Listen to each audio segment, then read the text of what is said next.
Nifty 50 ಗುರುವಾರ February 6, 2025ಕ್ಕೆ ನನ್ನ ವ್ಯಾಪಾರ ತಂತ್ರ.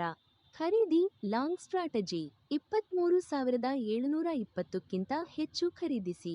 ಮೊದಲನೇ ಗುರಿ 23,810, ಎರಡನೇ ಗುರಿ 23,940. Stop loss 23,680. ಮಾರಾಟ ಸಣ್ಣ ತಂತ್ರ 23,650ಕ್ಕಿಂತ ಕಡಿಮೆ ಮಾರಾಟ. ಮೊದಲನೇ ಗುರಿ 23,540, ಎರಡನೇ ಗುರಿ 23,430, ಮೂರನೇ ಗುರಿ 23,320. Stop loss 23,700.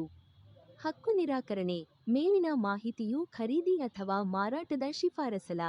ಸ್ಟಾಕ್ ಮಾರುಕಟ್ಟೆಯಲ್ಲಿ ಯಾವುದೇ ಸ್ಥಾನವನ್ನು ತೆಗೆದುಕೊಳ್ಳುವ ಮೊದಲು ದಯವಿಟ್ಟು ನಿಮ್ಮ ಹಣಕಾಸು ಸಲಹೆಗಾರರ ಸಲಹೆಯನ್ನು ಪಡೆದುಕೊಳ್ಳಿ. ಧನ್ಯವಾದಗಳು.